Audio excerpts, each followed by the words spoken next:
Olá, pessoal. Boa tarde a todas e todos.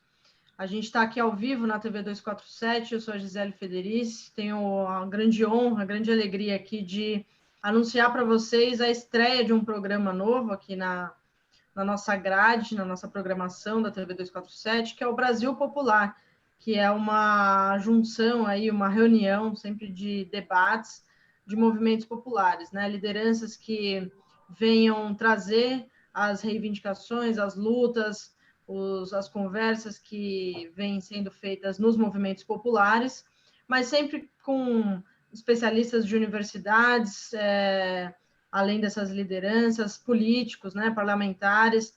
Muita gente vai estar aqui nesse programa, que a gente estreia com bastante pompa aqui, com o João Pedro Stedley, com a Carmen Foro, ela que é secretária-geral da CUT, e o João Pedro Stedley, que é da direção nacional do MST, que esteve aqui esses dias, inclusive, com o Leonardo Attush. Deu uma bela entrevista aqui, falou bastante sobre essa crise atual, e a gente não vai fazer diferente, vai falar sobre ela também, né? Vai trazer aqui, principalmente, uma iniciativa que tem... que foi criada recentemente na união desses movimentos populares, que é uma plataforma com uma reunião, né, um documento que traz as principais propostas desses movimentos para que o povo, para que a sociedade brasileira sobreviva nessa pandemia do coronavírus. Então, eu queria dar boas-vindas para vocês aqui, agradecer demais a presença. Era para o Boulos estar aqui hoje também, o Guilherme Boulos, da MTST, ia fazer esse trio fantástico aqui, que é de Central Sindical, Trabalhadores Rurais e Sem Teto, Movimento Urbano, né? Mas ele teve um imprevisto, não conseguiu estar hoje, vamos tentar colocá-lo em outro programa. Carmen, tudo bem com você? Tava me contando aqui antes de entrar ao vivo que está no isolamento, mas está entre uma reunião e outra, uma maluquice total, né? Parece que todos nós, né, estamos reaprendendo a fazer articulações e mobilizações e utilizando bem esse instrumento de tecnologia aí. Eu acho que nada vai voltar para o que era antes, viu? Também estou achando. Acho que as empresas estão... Gastavam uma grana para fazer uma reunião nacional da CUT, né? E agora nós temos feito, a cada 15 dias, reuniões com o Brasil todo, com 120, 150 pessoas conversando, fazendo leitura de conjuntura, tratando das questões. Portanto, talvez a gente prefira, no futuro, continuar usando esses meios tecnológicos para nos ajudar. Muito mais prático, né? Consegue reunir gente do Brasil todo e não precisa tanto de agenda, assim, dá para a gente se ajeitar melhor, né? João Pedro, obrigada por voltar aqui na TV 247 e muito bem-vindo, vai ser muito bom te ouvir. Você está bem? Estou bem, muito obrigado pelo convite, já sou de casa, né, quase. Já. E cumprimentos pelo trabalho que vocês estão fazendo, que cada vez é mais importante naquilo que depois também nós vamos comentar, que é atuarmos na luta ideológica nesse momento de crise gravíssima, né, da economia, da sociedade e da saúde pública. Legal, obrigada. Eu que parabenizo vocês por uma luta tão difícil que vocês são incansáveis, né? Eu queria começar compartilhando aqui essa plataforma que eu acabei de citar, que foi uma iniciativa de dois grandes grupos que reúnem diversos movimentos populares, né? Que é a Frente Brasil Popular e o Povo Sem Medo, estão sempre à frente aí de grandes movimentações, de grandes mobilizações. E essa é uma plataforma emergencial para o enfrentamento da pandemia do coronavírus e da crise brasileira, que envolve aqui um conjunto de crises, né? Crise social, econômica, crise sanitária, e aqui traz vários tópicos sobre medidas de emergência para proteger a vida, a saúde e o emprego da população. Eu queria começar com um ponto que é a reunião desses movimentos, né? Por uma pauta em comum. E foi a crise atual que fez isso, né? A crise do coronavírus reuniu todos esses grupos, que tem várias assinaturas aqui, de muitos, muitos grupos mesmo. Vou até trazer aqui mais para o final. diversos centrais sindicais, movimentos de diferentes áreas, né? Estão todos como signatários aqui nessa plataforma. E começando com a Carmen aqui, falando sobre essa luta em conjunto que foi provocada pela crise do coronavírus. Depois de um momento que até a esquerda, né, avaliava como talvez um pouco apática em relação à oposição ao governo Bolsonaro. Havia muitas críticas de que não tinha gente na rua, de que não tinha manifestação, e aí foi curioso que assim que foi declarado o isolamento social, a população começou a reagir com panelaço, e aí eu nem estou entrando no caso do quem é o perfil dessas pessoas, qual é o perfil dessas pessoas que estão batendo panela, né? Mas a questão é que houve uma reação de alguma forma, e dá para se dizer que isso aconteceu também, de certa forma, nos movimentos populares.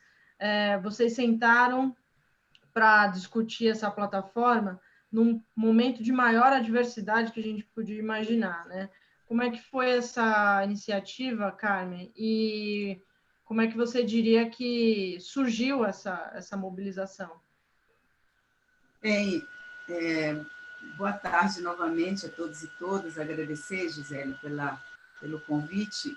Assim como nós estreamos agora um novo programa na TV 247, eu também estou vindo pela primeira vez aqui e eu agradeço a oportunidade de podermos conversar. Bom, nós temos trajetória, né? Desde a época do impeachment da Dilma, do golpe contra nós, que a gente se juntou, né? Construímos a Frente Brasil Popular, que é um espaço bastante diverso. Naquele momento, a Frente Povo Sem Medo também construiu uma articulação. E após esse anúncio aí do isolamento social, no final, já ali por 19 e 20 de março, nós resolvemos juntar as duas frentes. Isso tem sido uma experiência muito boa. E acho que do dia 24 do mês passado para cá, nós começamos a fazer importantes discussões, né? Uma delas é, de fato, criar, formular, porque nós temos acúmulos históricos, né? Formular um plano emergencial para enfrentar a crise, né? Enfrentar essa pandemia e a crise brasileira, que, como mesmo você já disse, é uma crise sem precedente, não é uma crise apenas sanitária. Já vivíamos uma crise econômica, né? Mas temos mais do que uma crise sanitária, econômica, estamos vivendo uma crise social, estamos vivendo crises ambientais muito grave. Então, tem um conjunto bastante diverso das organizações que assinam essa plataforma, e eu acho que era bom dizer que nós já apresentamos ela para a sociedade, nós vamos defender, porque o centro da nossa preocupação é salvar a vida do nosso povo dessa tragédia que se anuncia aí, que já estamos no meio dela, vivendo nesse momento. Então, vou estar com falta de renda, e vive as consequências da irresponsabilidade do governo Bolsonaro, que segue e, com isso, pode matar milhares de pessoas frente a essa pandemia, né? E a esta irresponsabilidade do governo. Então, isso nos motivou e nós pensamos em 3 ações muito rápidas. A primeira foi apresentar um plano emergencial. A segunda, uma campanha de solidariedade e uma grande campanha e um abaixo-assinado para taxar as fortunas e as grandes riquezas do nosso país. Queria aproveitar para informar que na reunião hoje nós temos um saldo importante, que mais de 140 mil pessoas já assinaram o abaixo-assinado para taxar as grandes fortunas do nosso país. Muito importante isso, porque nesse contexto nós teremos que, além de cobrar do Estado brasileiro, do governo, que aporte recursos para salvar vidas, é preciso também sacudir o andar de cima, né? Os banqueiros, os ricos que não pagam impostos na medida que deveriam pagar nesse país. Então, a gente veio trabalhando nesse sentido. É muito importante reafirmar que nossa preocupação principal é a defesa da vida, é a confiança, né, nos conhecimentos científicos que estão sendo amplamente debatidos na sociedade e afirmar algumas visões históricas nossas. Uma delas é a solidariedade, a outra visão nossa é de que a gente sabe que o egoísmo e o individualismo não tem lugar nesse momento, e a sociedade tem demonstrado capacidade de fazer solidariedade, capacidade de se articular, mesmo num momento muito adverso, que é não poder ir às ruas. Muita solidariedade está sendo feita, muitos debates estão sendo feitos, e nós sairemos desse processo com um acúmulo maior, mesmo não podendo se ver. E a gente pode assistir também, nesse momento, banqueiros, empresários, que vinham no período anterior já tirando direitos nossos, apontando para o caminho de privatização, de redução das condições de trabalho, da privatização. E agora, né, acenam com alguns milhõezinhos para tentar dizer que são bons e solidários. Então, é muito importante a sociedade ver o que este campo aponta enquanto solução. Acho que a plataforma ela traz os aspectos da defesa da vida, né, os aspectos da proteção social, da defesa dos empregos e da renda. Nós estamos acompanhando, nesse momento, várias questões que nos preocupam, como o aumento da violência contra as mulheres nesse período de isolamento. Estamos vendo que a pandemia tira a vida em maior escala das populações mais vulneráveis, estão mais expostas, os negros, as negras, e a população que já estava em situação de vulnerabilidade. Esta pandemia também possibilita visibilizar aquilo que era escondido, que é a situação social do povo brasileiro do último período, né? Nós já estávamos convivendo, Gisele, com 12 milhões de desempregados, mais de 40 milhões de pessoas que estavam em trabalhos informais, fora todos aqueles que já tinham desistido de procurar trabalho, emprego.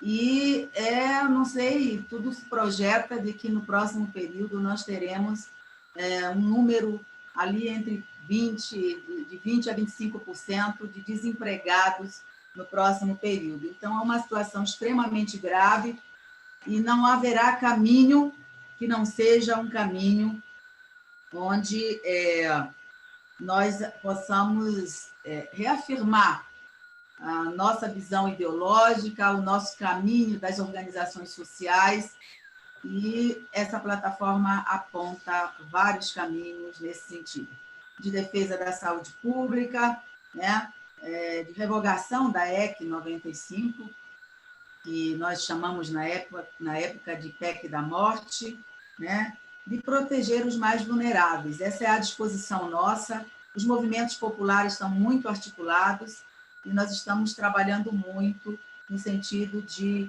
no caminho, produzir um processo que nos possibilite chegar no futuro com muito mais acúmulo dessa experiência que é ruim, mas que nós temos que aproveitar a oportunidade para pensar e colocar na agenda do Brasil, na agenda dos debates, possibilidades de atravessarmos isso com altivez, de atravessarmos na perspectiva de uma construção mais coletiva. Legal. Eu queria colocar isso. Legal, obrigada, Carmen. João Pedro, como é que você vê a ação dessa plataforma frente ao que a gente está vivendo? O que representa essa união de propostas? Bom, primeiro um comentário geral, né, do contexto que nós estamos vivendo na sociedade brasileira, que vocês têm retratado muito bem aí no portal do Brasil 247. É esse entendimento, essa leitura comum que nós temos entre todos os movimentos populares e as forças da esquerda, de que a sociedade brasileira está vivendo a sua pior crise em todos os 520 anos. É uma crise que ela vinha, uma crise econômica do capitalismo, que a burguesia vive botando a culpa na Dilma. A crise econômica que nós tínhamos desde 2014, os culpados são os capitalistas. Ela fazia parte da lógica de funcionamento do capital.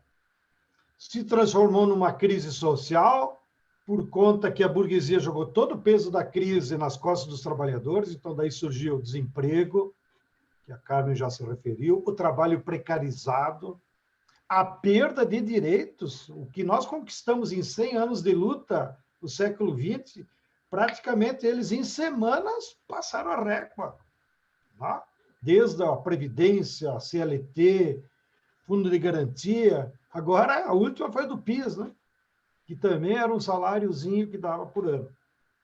Bom, e isso transformou uma crise política, quando eles botaram a culpa na Dilma, deram um golpe, instalaram o Temer e agora instalaram o Bolsonaro. Tudo isso é ação da burguesia. Eu fico puto da cara vendo a Globo criticando o Bolsonaro como se ela não tivesse nada a ver com isso. O Bolsonaro é cria deles. Tá? Ou seja, eles apelaram para um governo fascista autoritário para poder que esse governo passasse goela abaixo da sociedade essas medidas contra a classe trabalhadora. Nós tivemos uma emergência de uma crise ambiental, porque o capital foi com toda a sanha lá na natureza e provocou, então, esses desequilíbrios que nós vimos aí com a empresa Vale, com os crimes de Mariana, de Brumadinho, de Barcarena e outros que acontecem todos os dias, que a imprensa não denuncia. E agora, então, num cenário que já era muito difícil e complexo, nós somos acometidos por essa crise do coronavírus, que atinge toda a sociedade. Bom, nesse contexto, qual é o problema central que nós temos como classe trabalhadora? É que a luta das classes, ela saiu da normalidade. Ou seja, tanto a burguesia como a classe trabalhadora, elas não conseguem mais explicitar as suas forças pelos métodos tradicionais. Porque, de certa forma, a crise de saúde pública, ela congelou. Não? E, ao mesmo tempo, levou toda a disputa apenas para o campo institucional, para o governo. E lá no governo, eles têm absoluto controle do Congresso, do Poder Judiciário, não? E do Executivo, ou seja, governo aqui quase como sinônimo do Estado. E a classe trabalhadora ficou sem instrumentos de exercitar sua força política. Por quê? A classe trabalhadora exerce a sua força política pelo movimento das massas. A força da classe trabalhadora está no número, não nas ideias. Tá? Então, como é que nós explicitamos nossa força de número? É numa greve, numa paralisação, numa mobilização de rua, numa pressão lá do Congresso. Né? Hoje nem Congresso tem, né? Eles estão fazendo pela internet, e como é que vai pressionar um deputado? Né? Antes não, nas condições normais, tu podia ir na casa dele, ia no aeroporto, a CUT fazia muito isso, esperava eles no aeroporto de Brasília para fazer pressão e defender as suas ideias. Então, nessa situação de anomalia, que não é o normal, nós refletimos conjuntamente que o campo específico que a classe trabalhadora precisa atuar é na luta ideológica, é a disputa das ideias na sociedade. E o primeiro passo que nós se damos conta dessa luta ideológica era que os movimentos populares e os próprios partidos, assim que eclodiu a crise do coronavírus, cada um saiu a campo com o seu manifesto. Eu recebi mais de 100, imagino vocês aí da imprensa, cada dia é um manifesto. Né? Todos eles são legítimos, porque não deixa de ser uma indignação.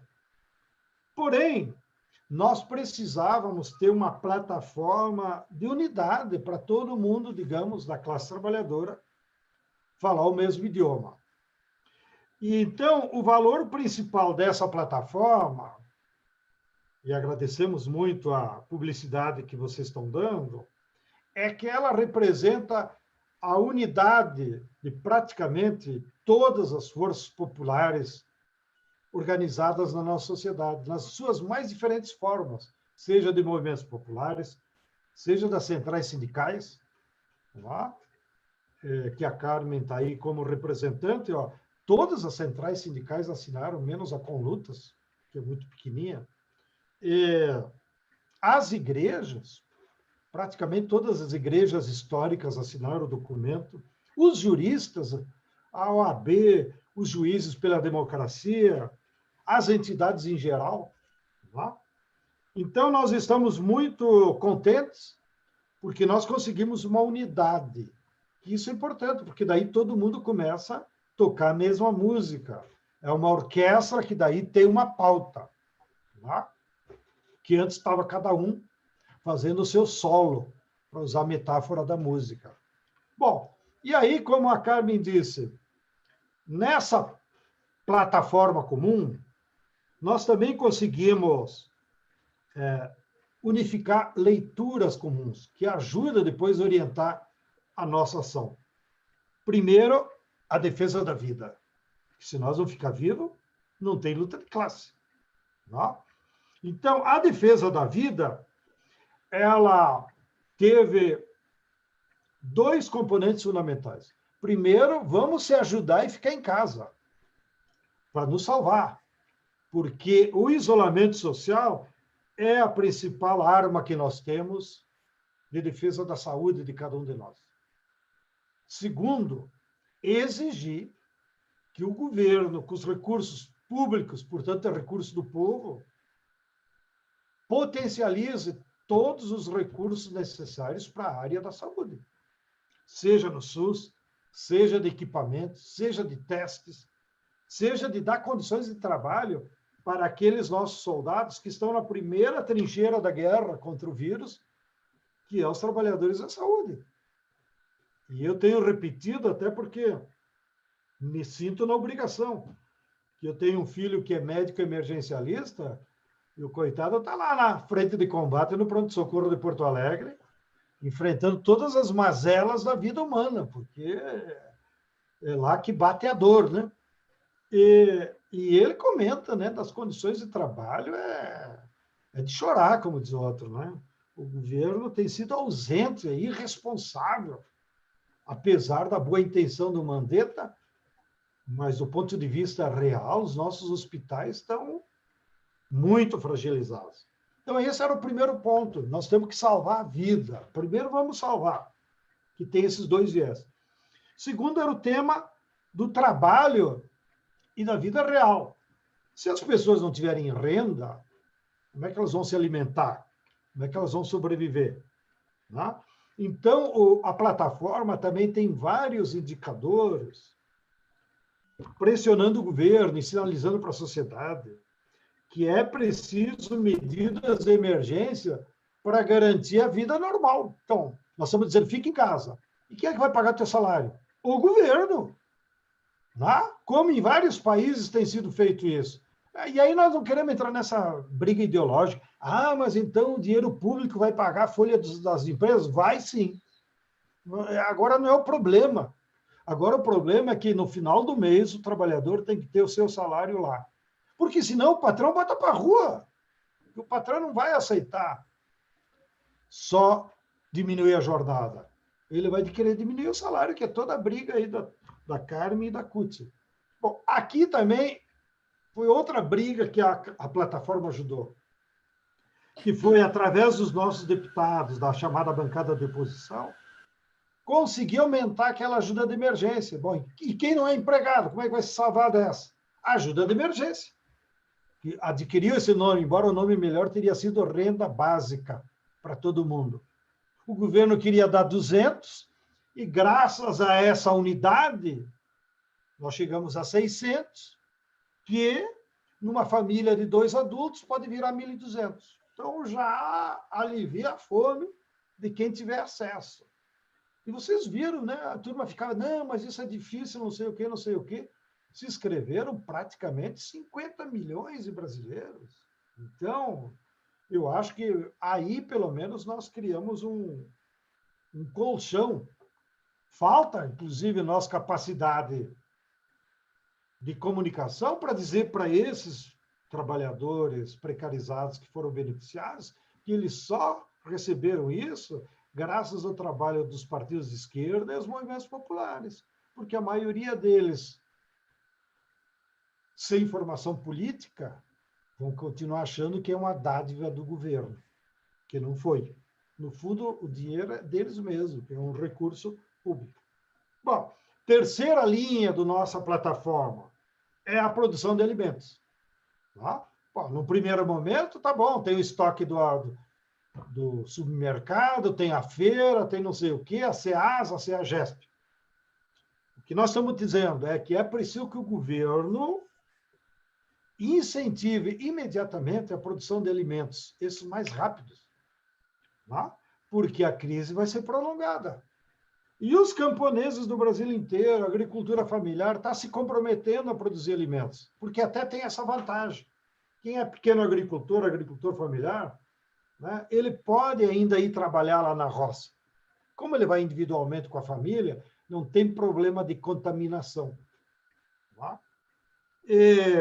Então, nós pedimos para o governo 2 bilhões de reais para botar no PA, que é um programa criado no tempo do Lula, que é um mecanismo muito rápido, em que o governo faz uma compra antecipada de alimentos. E tudo que o agricultor produz, o governo compra e diz aonde que ele tem que entregar. Então, tira a burocracia. Então, o governo diz, ó, você entrega essas abóbora aí, essas frutas, essa tomate, lá em tal hospital. Não, entrega lá em tal escola. Entrega em tal bairro. Tá? Bom, também aí nós estamos nessa briga e os nossos deputados lá negociando, e também por pressão dos governadores do Nordeste, a ministra Tereza se comprometeu a botar 500 milhões, a semana passada. Até agora não caiu na conta, porque a Conab é a operadora. Até agora não caiu na conta. Nós vamos continuar insistindo. E não só os 500 milhões, ampliar, para poder chegar alimentos na mesa dos trabalhadores. E, finalmente, também tem um capítulo, vamos dizer assim, para ficar em grandes blocos, da economia. Aonde que o governo tem que investir para não deixar a economia quebrar. Tá? Não só essas ações essenciais, né? Hospital funcionando, supermercado, mas aonde que o governo deveria botar dinheiro para que a economia produza as necessidades para o povo. Que até agora o governo só botou dinheiro para os bancos, botou uns 400 milhões para banco. Mas as empresas pequenas ele não botou. Tá? Então, tem várias sugestões aí para isso. Aí, a pergunta que todo mundo faz, sobretudo quando se dá entrevista para a grande imprensa, é, mas de onde vem o dinheiro para isso? Ou tem dinheiro para isso? Né? É claro que tem o dinheiro para isso. Então, também essa plataforma unitária, depois de muitos debates, e com a ajuda dos economistas, né, dos universitários, como se dizia antigamente, nós identificamos várias fontes de recursos que o governo poderia acessar imediatamente. Ou seja, não tem problema de falta de dinheiro para atender todas essas necessidades. Primeiro, os juros da dívida pública interna. O governo botou lá no orçamento. É ao redor, cada um diz um número, mas é ao redor de 500 bilhões que o governo ia tirar de dinheiro público, do orçamento, dos impostos, e ia entregar para os bancos. na forma de pagamento de juros dos títulos da dívida interna. O que nós dissemos? Ora, nós estamos numa situação de crise total. Para de pagar juro. Diz para os credores lá dos títulos, ó, esse ano vocês não vão receber nada. Fica aí com o teu título, guarde na gaveta e não vai ter pagamento de juro. E com esse dinheiro, tu atende aquelas necessidades que nós falamos. Segunda coisa, existem apenas 720 famílias ou empresas que devem para a União, já acionadas na Justiça, 1,5 trilhão de dinheiro. São os devedores da União. Bem, essas 700 empresas e famílias são responsáveis por 90% dessa dívida, que já está vencida. É só acionar. O que acontece na normalidade? Que o governo aciona na Justiça, o cara contrata um bom advogado, uma boa banca, gasta 1 milhão de dinheiro com advogado e vai protelando. Tanto é que a média de prazo para esses devedores da União pagarem tem sido de 13 anos. E isso é um crime, porque a maior parte dessa dívida dessas empresas é impostos. O que significa? Que o sujeito já cobrou da população o imposto embutido no preço do produto que a empresa vende. Só que na hora de recolher o ICM, ou o IPI, ou o imposto de renda para a União, ele só negou. Portanto, é duplo crime. Ele não está pagando para a União e já tomou do consumidor, que já pagou, porque o imposto não é a empresa que paga. Quem paga é o consumidor. A empresa só recolhe esse dinheiro. Então, nós estamos dizendo, aí, ó, junta aí faz um acordo com o STF e diz, ó, toda a dívida para a União faz uma cobrança compulsória. E nós fizemos um levantamento, eu nem comentei com a Carmen ainda. Essas empresas, só 720, não é um mundão, né? Das 4 milhões de empresas que tem no Brasil, 720, elas são proprietárias de 6 milhões de hectares de terra. Então, eles que paguem a dívida em terra. E nessas 6 milhões de hectares, nós podemos assentar 400 mil famílias. Do dia para a noite, sem custos para o governo. Que a terra está lá e os trabalhadores que querem trabalhar estão aqui. Terceira fonte é o que a Carmen já se referiu, então eu só estou pontualizando de forma didática, é o imposto sobre as fortunas. De novo, olha, a população não sabe, né? Os 206 bilionários que existem na sociedade brasileira têm uma renda anual de 1 trilhão e 200 bilhões. Renda deles. Então, o que nós estamos dizendo? Tem que criar um imposto de emergência sobre essas fortunas. Se você botar, por exemplo, hoje eles pagam 15% de imposto de renda, que é uma vergonha. Fosse nos Estados Unidos, que eles defendem tanto, ou na Alemanha, eles teriam que pagar 50% de imposto de renda. Mas vamos supor aqui que cá entre nós, eles já pagam 15%, e nós, por conta da emergência, vamos dizer, paguem mais 20% de imposto compulsório da crise do coronavírus. Daria 35% de imposto, que é uma merreca. Bom, mas 20% sobre 1 trilhão e 200 já daria 240 bilhões de reais que poderiam ser recolhidos imediatamente. Por último, tem 2 propostas que aí reconheço que não são ainda unitárias, mas estão colocadas na mesa. A primeira é uma que, inclusive, o companheiro Lula, inclusive, tem defendido, e ontem li que o Bresser Pereira também defendeu, em artigo ou entrevista na Folha, que é emitir moeda. Bom, o governo tem a Casa da Moeda, né? Então ele emite moeda e usa o dinheiro para fazer esses pagamentos extraordinários. Aí a contra-argumento é que isso gera inflação. Mas como a economia está parada, eu concordo. Não vai gerar inflação se a Casa da Moeda, se o Tesouro, botar dinheiro na praça. Porque esse dinheiro tem um lastro de riqueza na sociedade. Ele não é assim extemporâneo. Então, isso é uma forma, ainda que ele não esteja explicitado no nosso documento, porque tem alguns companheiros que têm dúvida se gera inflação ou não. E a outra medida que também poderia ser apelada, mas também não tem consenso, é o uso das nossas reservas no exterior. O governo tem 300 bilhões de dólares, portanto, 1,5 trilhão, depositados em Nova York, em dólar. Manter aquele dinheiro lá em Nova York não só não dá nada de juro, como os bancos cobram uma comissão.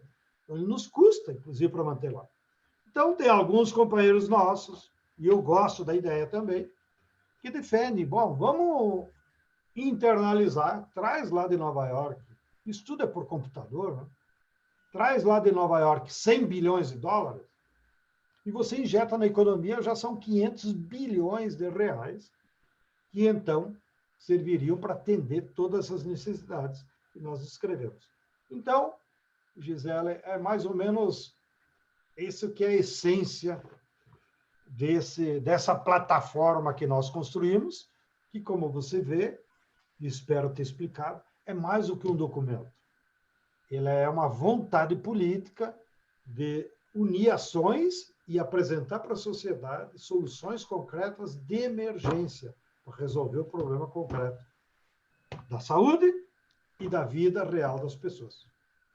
E vontade política e todos cantando na mesma nota, como você disse, né, João Pedro? Isso é bem interessante, que se havia divergências, agora há uma crise tão grande, tão catastrófica, que acaba unindo qualquer diferença que tenha entre cada perfil de movimento social, né? O João do Sertão mandou um superchat aqui, queria agradecer a ele. Ele diz: devemos criar uma brigada internacional de detecção de pandemias, com vistas a detectar e evitar a disseminação. Olan tinha pedido para a gente falar do auxílio emergencial, que não foi pago ainda. O João Pedro mencionou, né, a medida do governo, mas há uma crise, né, de muita gente tendo essa renda em análise. Tem várias pessoas que não tiveram resposta até agora. Tem gente que teve essa renda, inclusive, rejeitada, o direito à renda, mesmo estando no perfil. Então, isso vai tirar muitos milhões de brasileiros do direito a esse auxílio emergencial, que já não é nada alto, né? Só realmente emergencial, mas muita gente já vai ficar de fora. E o Rafael Pereira está perguntando se hoje vai ter Lula e Haddad mesmo. É uma transmissão que vai começar às 19 horas, sim, vai ter na TVPT, a gente vai retransmitir um debate do Lula com 4 ex-ministros da Educação. Então tem o Haddad, o Mercadante, o Renato Janine Ribeiro e o Tarso Genro, às 19. E o Boa Noite 247 hoje vai ser às 21, 9 horas. A Magda Famil diz que a esquerda não tem o costume, mas tem que pressionar os deputados também pelas redes sociais, assim como fazem os minions, ela diz, né, os bolsonaristas. Agora, eu queria colocar uma segunda questão para vocês, e aí, como a gente tem 50 minutos de programa, eu vou passar já como parte final aqui para vocês trazerem seus posicionamentos, que é sobre um tipo de luta que é um pouco diferente dos governos anteriores, né? Porque sempre houve uma tentativa de diálogo, até mesmo que fossem governos que não olhassem para as populações mais fragilizadas, para as minorias, mas sempre havia uma tentativa de negociar, né? A Carmen vem de uma central sindical, então vai lá no governo, vai lá em Brasília reivindicar os direitos dos trabalhadores, faz greve, negocia com o empresariado, enfim. E agora a gente está vivendo num momento onde não há qualquer tipo de diálogo. Uma das primeiras coisas que esse governo fez foi acabar com os conselhos populares, né? Não há uma troca de reivindicações e atendimento dessas demandas. Como é que é feita a luta num ambiente como esse? Eu vou começar com a Carmen de novo. Carmen, que é filha de agricultores familiares, que vem do Pará, né? Nasceu no Pará, então está na luta desde sempre, secretária nacional da CUT, e pode falar muito sobre os povos que têm menos direitos, né, na sociedade, estão excluídos de todo o sistema, né, de todos os direitos que fazem parte da legislação, são discutidos, mas muita gente está fora de tudo isso. Como é que se faz essa luta, Carmen, sabendo que não vai ser ouvido por esse governo?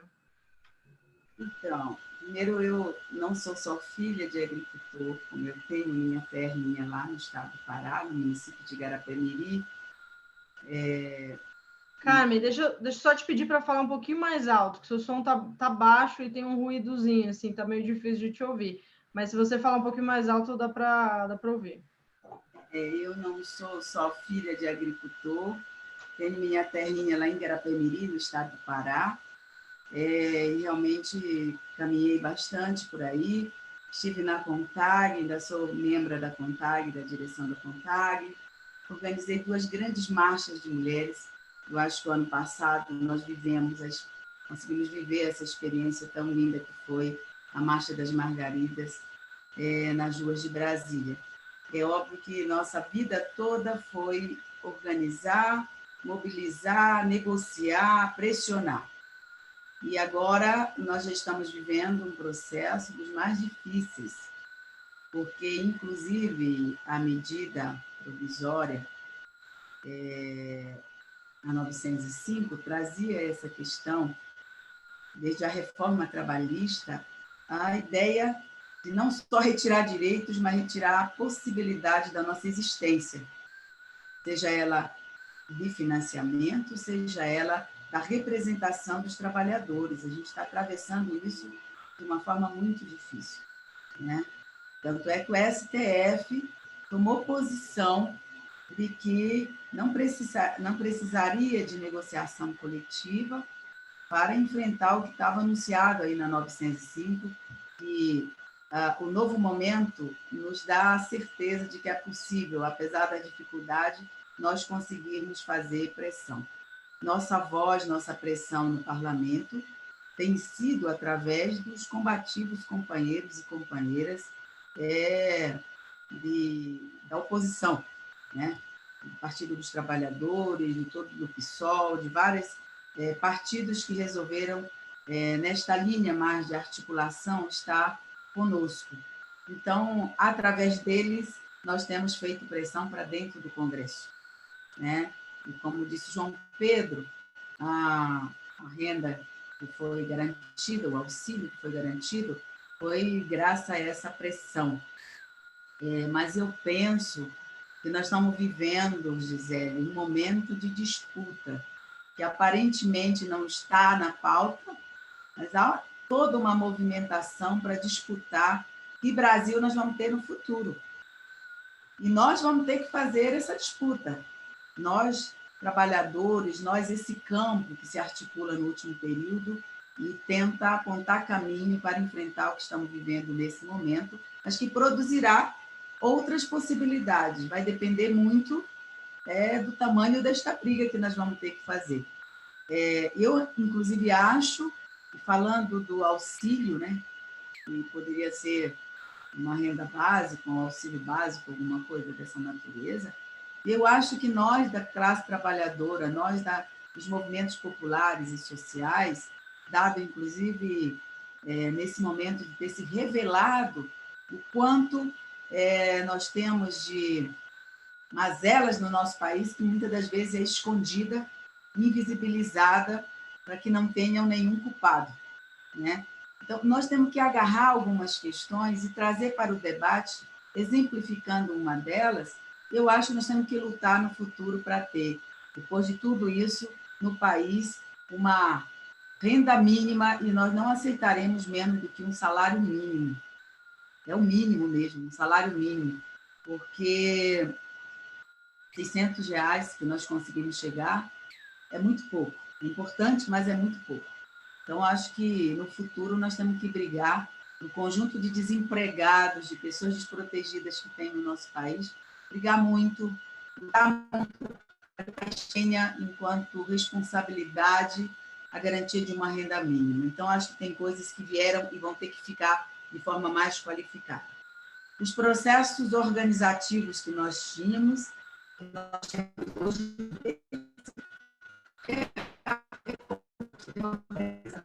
para ver o próximo período.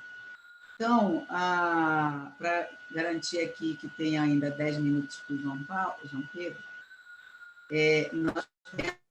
queria trazer algumas questões aqui. A primeira delas é que nós também estamos organizando um 1º de maio unitário, nacional, trazendo como fonte prioritária para o debate da sociedade a solidariedade, a defesa da saúde, do emprego e da renda. Então, queria aproveitar a oportunidade para falar nesse importante espaço de que há uma unidade entre as centrais sindicais, os movimentos populares, as frentes, para que a gente realize de forma extraordinária e diferente um 1º de maio virtual. Estamos em grande processo de construção disso e a gente está conectado também com as organizações internacionais que nós fazemos parte, para que ele tenha uma perspectiva internacional. Os 5 continentes vão estar conectados com o que o Brasil está fazendo e nós vamos estar conectados com o que está acontecendo, organizado internacionalmente também.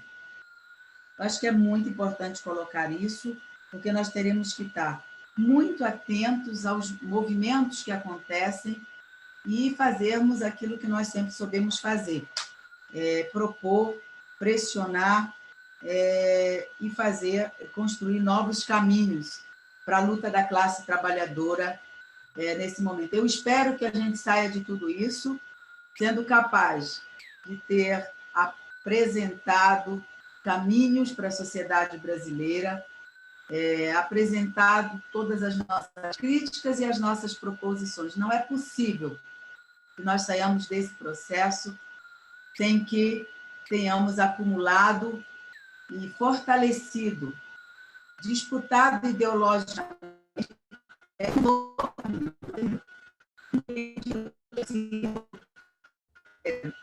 que é possível, nesse momento de tanta dificuldade, construir um outro mundo. Talvez recompor a ideia de que um outro mundo é possível seja algo que nós trazemos para nesse momento muito importante.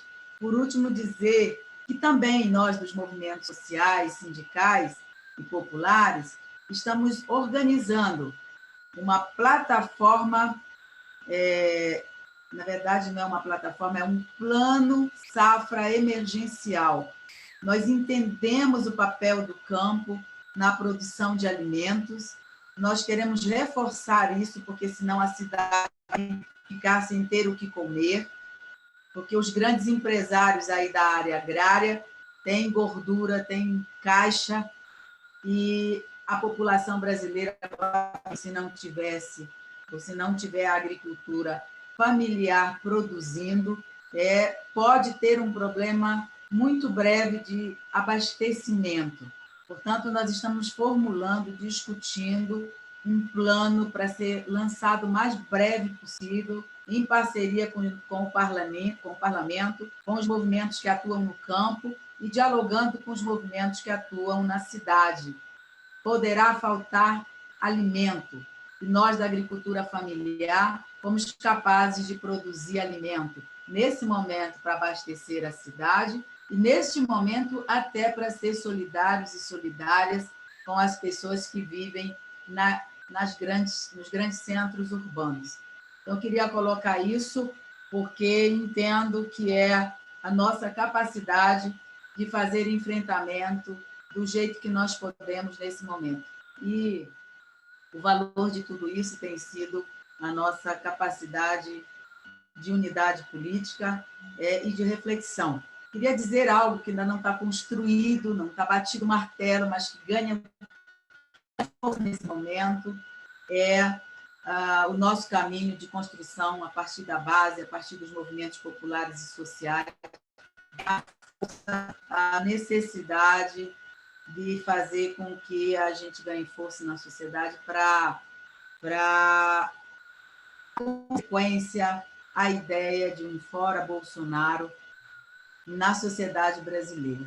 A gente não começar a fazer isso agora, juntar a nossa força e enfrentar tudo isso, não sei como vai ser a sociedade brasileira. Porque, por tudo que tem se demonstrado, nós temos um governo que na CUT nós chamamos um governo da morte. Ele é a morte mais seja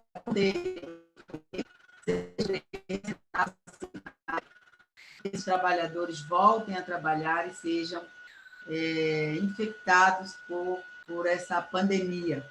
Então, este é um assunto também que começa a fervilhar entre nós no sentido de acabar com esse governo, não é só com esta figura, mas com o governo. Nós temos a ideia de que nem sempre uma palavra de ordem dá conta de tudo isso, mas nós estamos começando a conversar sobre a importância de pensarmos estratégias de longo prazo para com que esse governo não perdure por muito tempo. Muito obrigada pela oportunidade, por esse momento muito significativo, a 247 poder dar voz a nós, que ao mesmo tempo somos capazes de dar voz a milhares de trabalhadores no nosso país, via os movimentos populares, os movimentos sociais, as centrais sindicais, e a CUT está aqui e nós vamos seguir. Legal, obrigada, Carmen. Estava com um probleminha no áudio, estava deixando rolar porque estava dando para ouvir a maior parte, mas teve algumas falhas aqui. João Pedro, eu sei que você está com a agenda apertadíssima, então se quiser fazer um comentário rápido, fica à vontade. Bom, de novo, assim, em tópicos muito sucintos. É evidente que nós estamos vivendo uma situação difícil da luta de classes e a luta política, porque o centro da disputa está no campo institucional, e no campo institucional nós somos um governo que é antipovo.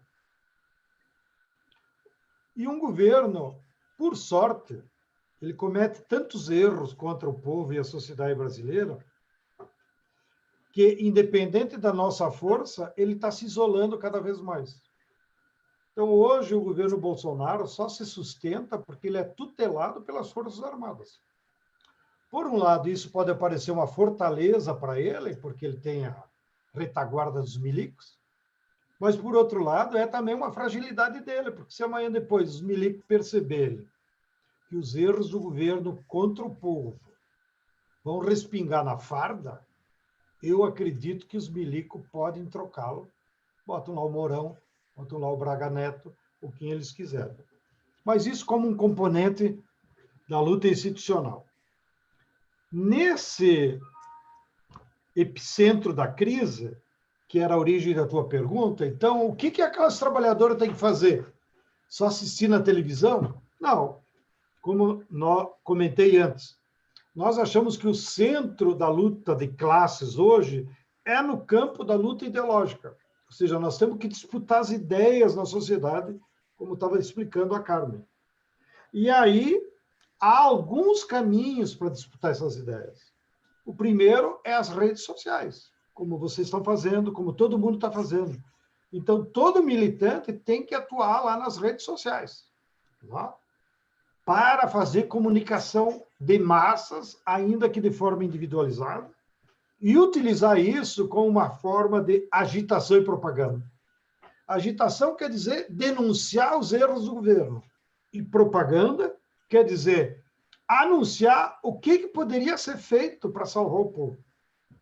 Também nós temos tido as janelas. As janelas são espaços de agitação e propaganda, que é muito importante nós estimular. Tenho visto também que muitos músicos estão fazendo espetáculos virtuais, estão fazendo músicas, isso é muito importante também, assim como pintores, etc. Então, nós temos que estimular a arte como instrumento de luta ideológica nesse momento. E o terceiro instrumento que nós temos exercitado é a solidariedade. A solidariedade aqui, por que ela é agitação e propaganda?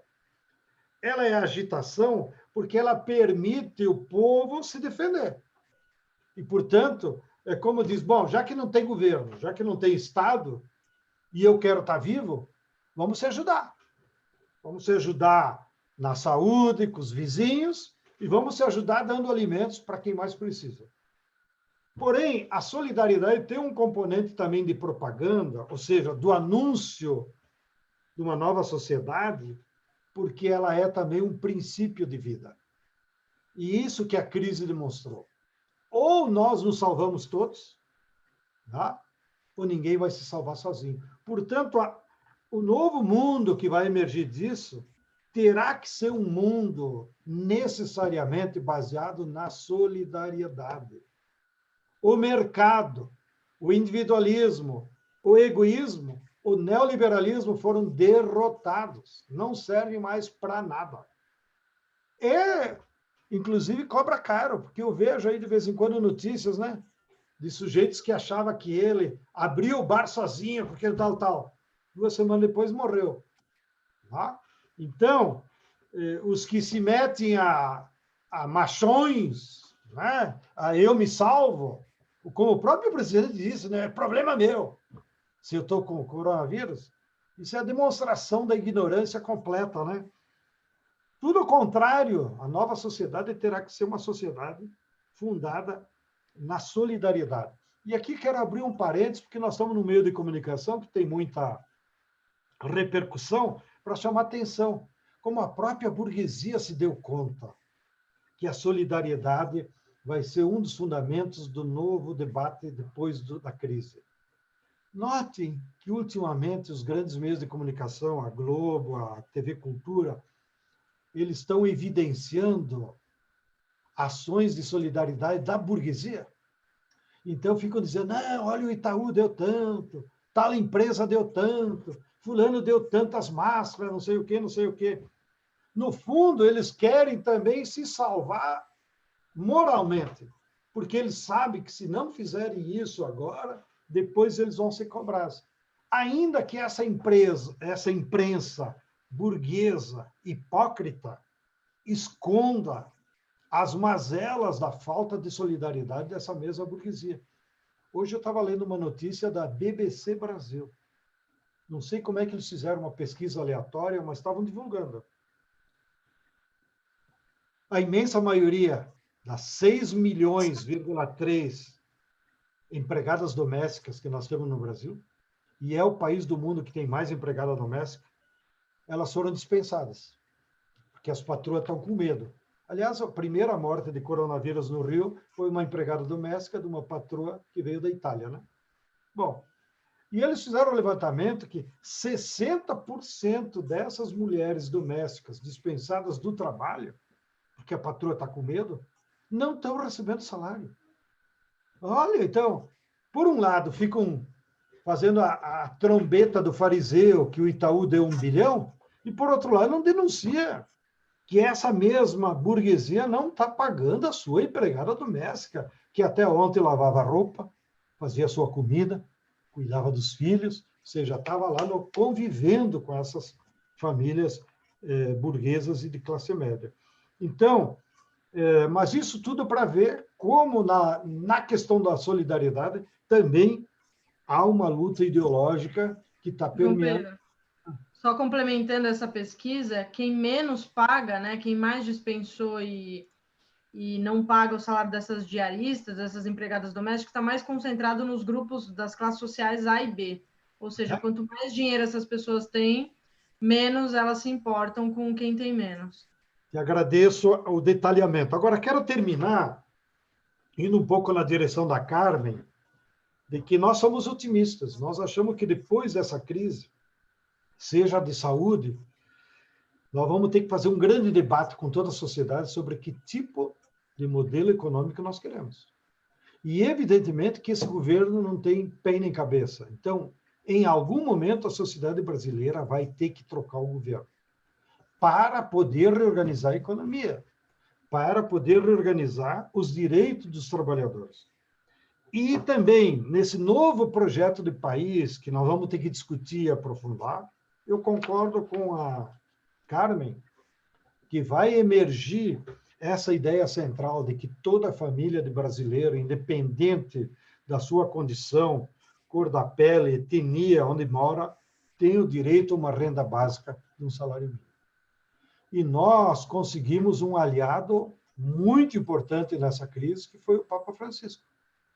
Cada um tem a sua liberdade de professar a fé que quiser, mas é evidente que o Papa Francisco hoje tem uma liderança mundial. E ele, no domingo de Páscoa, escreveu uma carta aos movimentos populares de todo o mundo e a nós brasileiros, e na carta defende explicitamente como uma medida necessária de que se adote no mundo inteiro uma renda básica para cada família de trabalhador. Ou seja, se você é ser humano, a sociedade tem que te garantir as condições mínimas de sobrevivência. Mas isso é um componente simbólico do grande projeto popular para o Brasil, que nós vamos ter que discutir depois que nós trocar o governo e ao mesmo tempo. Então, é trocar o pneu com o carro andando, como se diz no popularesco. Bom, agradeço a atenção de vocês que estão em casa, a paciência da Gisele aí. Prazer estar de novo com a Carmen, que nós vivemos se encontrando em 1001 reunião. Então, nós já somos compadre de reunião. Grande abraço a cada um.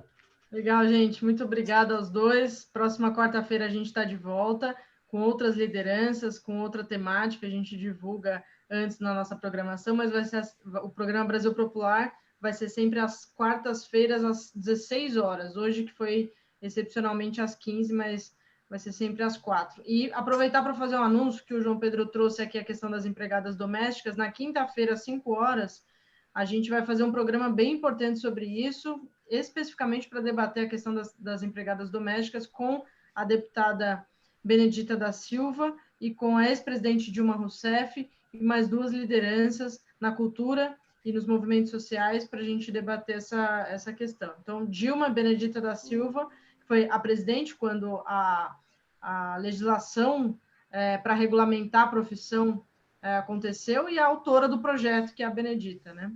Então, vai ser um debate. Deixa eu te dar uma sugestão aí que eu fiquei olhando na tua parede. Diga. Tem um quadro também da Olga Benário, a nossa querida Olga. Que vou colocar aí, preciso de uma bandeira do MST também. Não precisa, não precisa. Preciso, eu quero muito. Tu está evidenciando as mulheres lutadoras, então eu reivindico a Olga Benário, que tem tudo a ver com o momento que nós estamos falando, porque ela morreu assassinada pelos nazistas num campo de concentração. Exato, claro. Tá? Pelo veneno da Bayer, que hoje aparece como progressista por aí. E também sugiro que você coloque aí um quadro da Passionária, que também tudo a ver, foi a grande lutadora espanhola contra o fascismo lá da Espanha. Um grande abraço a todos. Legal. Obrigada, queridos. E pedia para botar Margarida Alves. Boa, boa. Vão ser todas as sugestões acatadas. Valeu, gente. Um abraço. Obrigada. Tchau, tchau.